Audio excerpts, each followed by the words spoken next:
After Gaza, what is the outlook for the Middle East? Josie D. offers 3 scenarios for the coming year. Middle East hands tend to assume that they cannot go far wrong in their predictions by being pessimists. The past 2 years have done much to vindicate that view, but lately there has been cause for hope. Donald Trump's peace plan has brought some relief to Gaza. America's and Israel's strikes on Iran did not lead to a regional conflagration. Syria has not descended into all-out sectarian warfare. Imagine then the best scenario for building on these achievements. A world in which those striving for a more peaceful Middle East prevail. It starts in Gaza.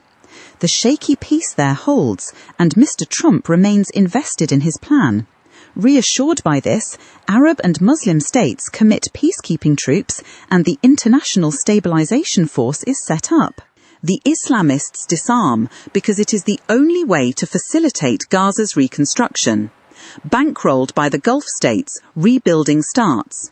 Mahmoud Abbas, the Palestinian president, is replaced by Marwan Barghouti, who begins the long-promised reform of the Palestinian Authority. Israel lets it take responsibility for Gaza. Meanwhile, in Israel, the opposition unites against Benjamin Netanyahu's coalition, and the elections deliver a broad, moderate government. Divided, Israel's far-right religious nationalists fail to make it into the Knesset. The new government signs non-aggression pacts with Syria and Lebanon and commits to a peace process with the Palestinians in order to make progress towards normalization with Saudi Arabia. Elsewhere, the changes in leadership continue with the death of Ayatollah Ali Khamenei, Iran's supreme leader. Hassan Rouhani, a reformist, succeeds him and sets in motion the modernization of the Islamic Republic. He relaxes its religious strictures and releases political prisoners. Deciding that being a rogue nuclear state brings only humiliation and hardship, he agrees to shut down Iran's nuclear program in exchange for full normalization of ties with America. Mr. Trump triumphantly accepts his Nobel Peace Prize. Hope springs eternal. Yet optimists, including The Economist, have been proved wrong many times. So what if the pessimists are vindicated? Enthusiasm for peace has waned among crucial constituencies. Only 1/5 of Israelis now support the creation of a Palestinian state. Around 45% of Palestinians favour it, but an overwhelming majority oppose Hamas's disarmament. Buoyed by this, Hamas refuses, in this scenario, to give up its weapons. It stays in control of Gaza and commits itself afresh to armed resistance. As a result, no one pledges troops to the ISF, and by the spring, Israel's government, still led by Mr. Netanyahu, has convinced the American president that it has no choice but to resume its war in Gaza. Mr. Trump, frustrated and bored by trying to negotiate the latter phases of his deal, acquiesces and turns his attention elsewhere. The resumption of fighting in Gaza prompts a wave of refugees to Egypt, which remilitarizes the Sinai.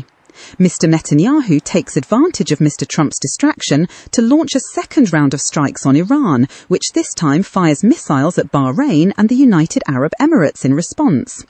The UAE, Bahrain and Morocco suspend ties with Israel and the Abraham Accords collapse. Mr. Khamenei is killed during this war and is replaced by a hardliner from the Islamic Revolutionary Guard Corps who resolves to build a nuclear bomb in secret. Meanwhile, in Syria, the Kurds and Druze attempt secession after another round of sectarian bloodletting. Citing the worsening regional security situation, Mr. Netanyahu postpones elections. Still reliant on his far-right allies, he cracks down further on the West Bank, which erupts in a new intifada. In fact, the most likely scenario is somewhere between these two extremes. In Gaza, the war does not resume, but reconstruction does not really get underway. The peacekeeping force does not materialize. Hamas attacks Israeli troops, and Israel retaliates with frequent strikes. Gaza's new technocratic government rules in name alone. Israel retains control of half of the Strip and parts of Lebanon and Syria. A few refugees escape to Egypt, but most Gazans remain trapped. Israel's elections result in another stalemate. Mr. Netanyahu does not secure a majority, but remains in office as a caretaker because the opposition fails to form a coalition. The minority government signs a non-aggression pact with Syria, but not Lebanon, and makes no progress on normalizing relations with Saudi Arabia.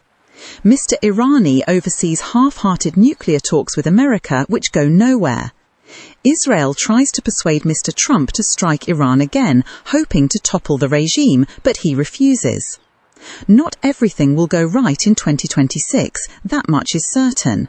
But the worst may not materialize either. There will be no room for blind optimism, but there should still be hope, because there will always be some who see a better future. Don't forget those who want peace, begged Mahmoud Darwish, one of the great voices of Palestine. Let it come like wildflowers, suddenly, pleaded Yehuda Amichai, one of Israel's finest poets, because the field must have its wild peace. Josie Delap, Middle East editor, The Economist.